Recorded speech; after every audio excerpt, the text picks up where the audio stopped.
have signage for a Khon takes on Opihan. Maybe Pepsi, not that money on one line. So I don't go to Canada, so I have to have some kind of like the layout when we don't be in something like I need a lot more some night. He took me 5 Pepsi, now you know, and then come here and have some more line. Okay. Yeah, please. My name is Martin. I'm a volunteer with the Kaen Museum and Memorials, and I'm not involved in the Pepsi campaign. But I'd say a lot of it would relate to the passage of Nuhak Kumsavan, because I think if Nuhak was still alive, you would not see a Pepsi sign in Vieng Sai, because Nuhak was a hardcore revolutionary, but people living in Vientiane would know that a former dear leader, his family is very much involved in the beverage industry, so that might help explain. But the Kaen Memorial does not have a big budget, and it comes under the Central Committee, but just because it's linked to the party does not mean it has an unlimited budget. So in Vieng Sai you have the cave area, which has a staff of about 18 people altogether, and they charge less than $10 a day to guide you around, and they earn that money, doing that job.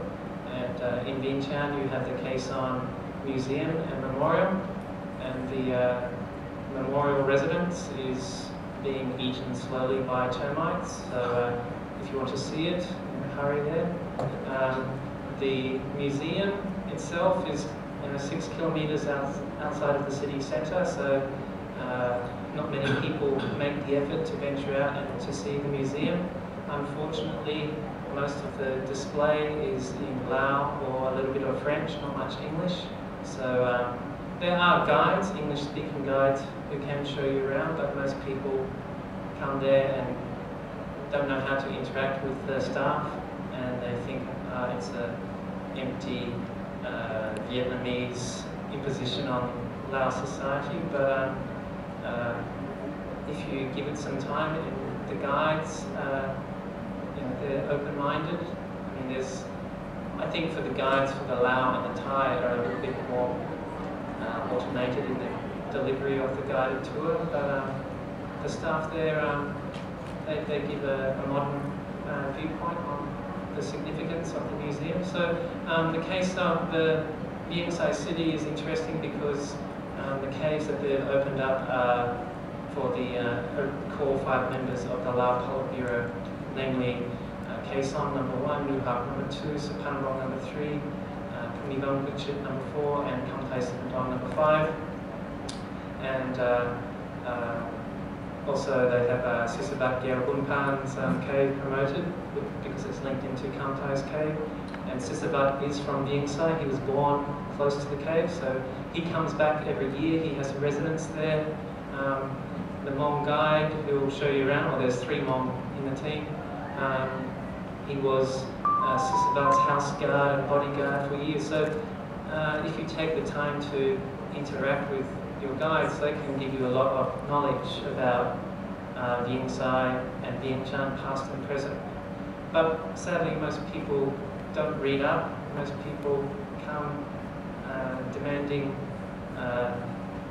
Western museum services, and unfortunately, Lao is trailing. But things are improving steadily. But they do have a small budget, and they're under a different authority as compared to the National Museum, which does get lots of money given to it, but things get diverted. It's interesting when Western visitors and Lao visitors are kind of mixing inside the caves and sometimes exchanging ideas, and that's why Vieng Sai is much more dynamic than for example, the Kaen Museum in Vientiane, where there are just not many people, but in Vieng Sai it's really interesting now. how people interact, not only with the guides, but also with each other. So it's a topic in itself. Since we have a little bit of time, I'd like to entertain you with some oral history. In 2001, or was it 2000, I did a seminar in Nyangsai on market economics. And for 1 week. And on a Wednesday, we were told that the seminar cannot be done because there is a Puyai from Vientiane coming to visit the caves. And that was the annual visit of Mr. President Nuhak. So we were asked to line up on the way to the caves with Lao flags. And we did that happily because seminar participants were happy to get their per diem, being outside in the fresh air, which was much more agreeable than listening to my talks, of course. Anyway, I thought it was a privilege as a Farang to come along and stand there. My mistake, however, was I was also waving the Lao flag. Nuhak came up on both sides, a nurse by a van, who were literally helping him up the way because he was already very fragile. Then he looked and he saw me. Obviously not a Camus or Lao Lum or anything, waving this Lao flag. So he stopped. Next to me on my right side was a governor of somewhere, a monk by the way. And Nuhak said, "Who is this one?" And the governor said, "Well, you know, this is a German." "What's he doing here?" "Well, he is doing a seminar on improvement of economic of the province and on and on." And Nuhak said, "Ah, na sonchai, what trains?" And when is the seminar starting? The governor from one foot to the other said, "Well, you know, in fact, it started Monday." "Oh," Nuhak said, "okay, it's over." "No," the governor said, "it's over on Saturday. So today there's no seminar." The governor said, "No, we came here to greet you."